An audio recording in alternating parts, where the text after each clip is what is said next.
I'm Linda Lurch. Stay tuned for On the Air with ATRO, a program brought to you by the Abington Township Rockledge Borough Republican Organization. Coming up next on Channel 190.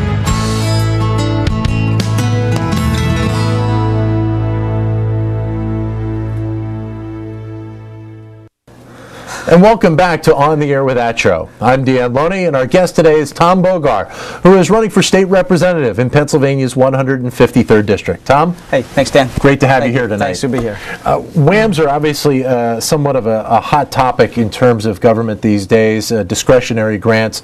Let's talk first about really what's wrong with them. Sure.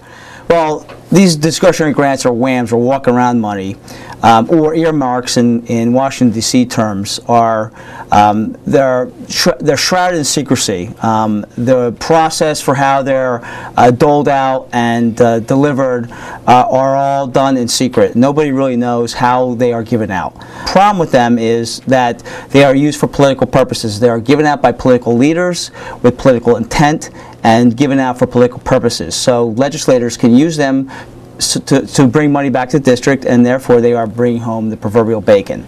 And I know this is something that, in terms of your race with Representative Shapiro, that is something that you are talking quite a bit about, is that while Representative Shapiro has been bringing some of this money back into the township, that there may be more effective ways of using this money.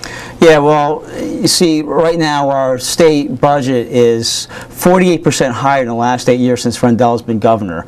And we're facing right now a $5 billion deficit crunch for next year alone, and another $5 billion pension deficit hole in 2011.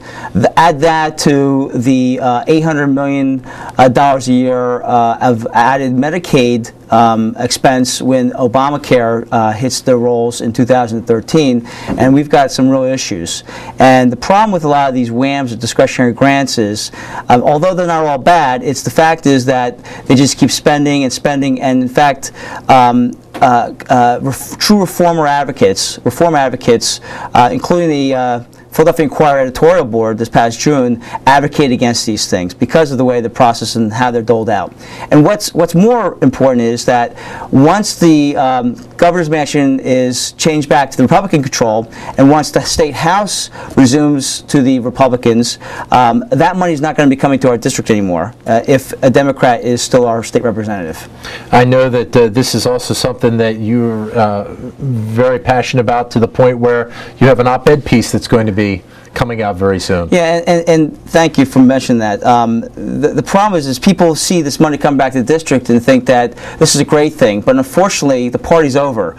We spent like it's the proverbial 1999, and we have got to become accounted for, and now we are going to have to pay the price. And not just us, but our children and our children's children are going to have to pay the price for all this spending over the last couple of years. It's been nice, but we got to pay for it, and it's going to mean higher taxes.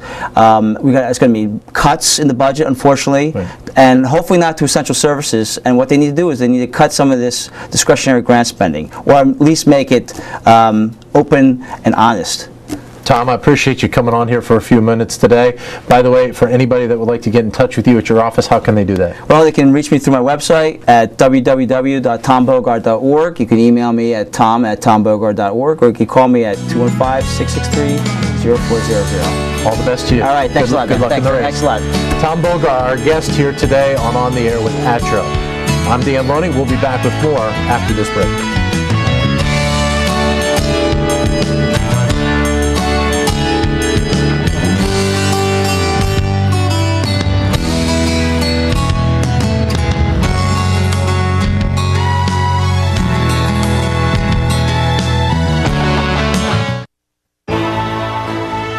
On November 2nd, you have a chance to change what's going on in Washington, a chance to pick a candidate for Congress who will say no to excess government spending and yes to job creation. Dee Adcock is an entrepreneur, independent businessman, and a lifelong resident of the area. He believes in fiscal responsibility, limited government, job creation, and real affordable health care reform, and has the Republican Party endorsement. Vote for Dee Adcock for U.S. Congress on November 2nd.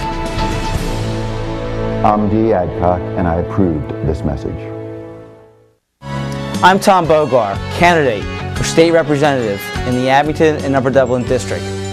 The most important issues facing Pennsylvania today are keeping and creating jobs, reducing taxes, controlling runaway spending, and eliminating corporate welfare and pork barrel projects without accounting gimmicks, shell games, or new debt. I will fight to make state government live within its means by making the same kinds of tough choices our families make by cutting unnecessary spending without raising taxes. I'm Tom Bogar, and I approve this message.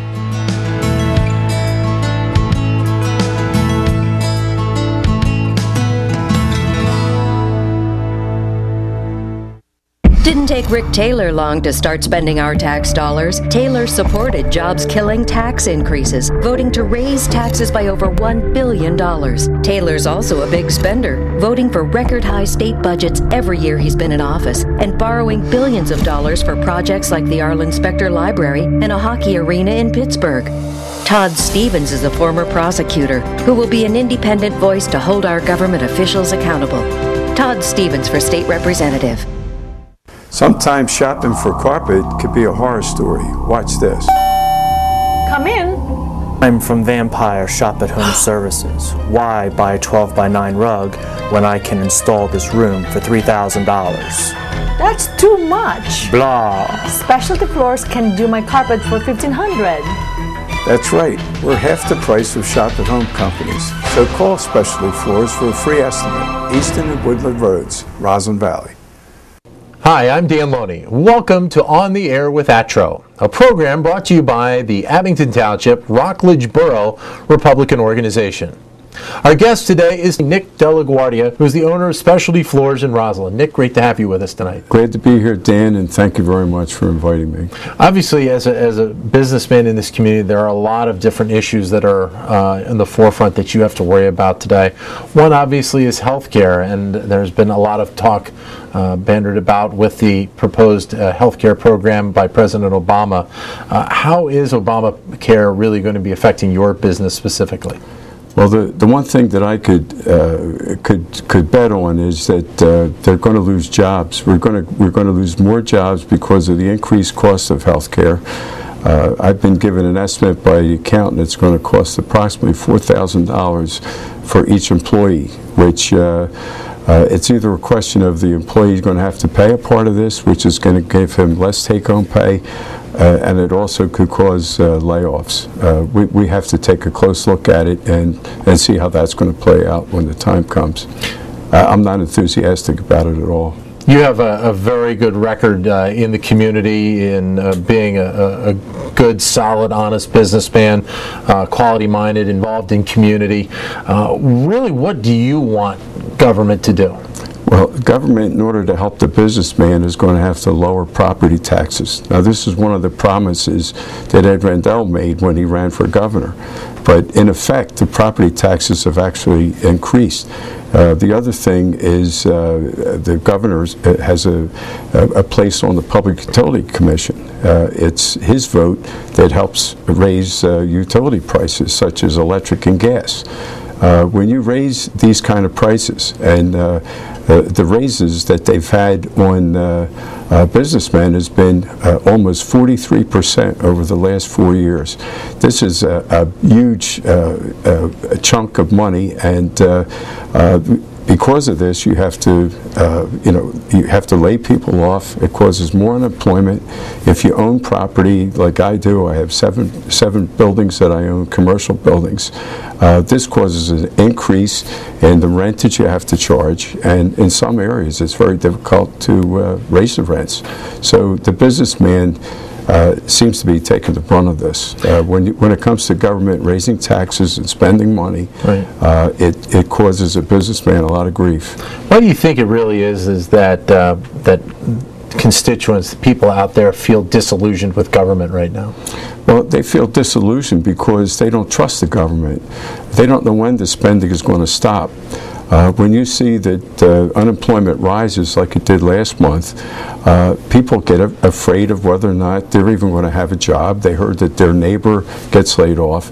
But one statistic that you don't hear in unemployment is when companies cut back on hours, like FedExpress drivers. They come in the store. They say that their hours are being cut from 40 hours to 35 hours. Now, that doesn't show up on unemployment figures, but it has a lot to do with the economy, because when you make less money, let's face it, you spend less. The only time there was any great sales numbers to talk about when they had car sales, the stimulus paid people to buy cars. Right. The minute that stimulus money stopped, the car sales fell.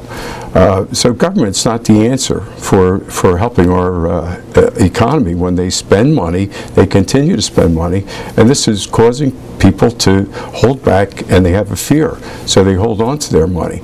There's 9.6% unemployment. That means that there's 91% people are working. But these 91% are just afraid to spend. So that's where we're at. So then what do you really think is the best quality for an elected official to have in this day and age, where we sit now with everything in the world? Public officials, they should be public servants. They should do what's best for their constituents. Now, politicians that are elected to office, they know what that is, but yet they'll go against their promises. They don't live up to what they say they're going to do, and they do the opposite. They spend money. They cause prices to go up. It causes all kinds of problems. And if they would just stand by what they say they're going to do before they get elected, this is something we really need. One of the races that obviously a lot of people are watching is the race with Josh Shapiro and Tom Bogar. And you, as an independent businessman, I didn't know if you knew this or not, but recently the National Federation of Independent Businesses, NFIB, recently gave Josh Shapiro a 25% rating. Well, there's a reason for that. First of all, let me say about Tom. Tom has a lot of integrity. He was a successful businessman. He knows the value of every dollar, and he would make an excellent state representative. And I hope that he continues in his endeavors and he'll wind up being very successful. So. But you have to have integrity to start with, and Tom has that. Tom, it's been talked about quite a bit. He favors reductions in taxes and regulation in smaller government as well, which I'm sure is something that you're looking forward for in a representative as well. Well, this is the key to creating jobs and causing the economy to increase, is by lowering taxes. It's very important. People set up businessmen as being an enemy, and we're not the enemy. We're the people that create jobs. Yes, we might have more than some people have, but it's no reason to be jealous of businessmen. If they're willing to work hard for their money is just as valuable to them as what it is to someone else that perhaps doesn't make as much. And one thing that always bothered me about when you hear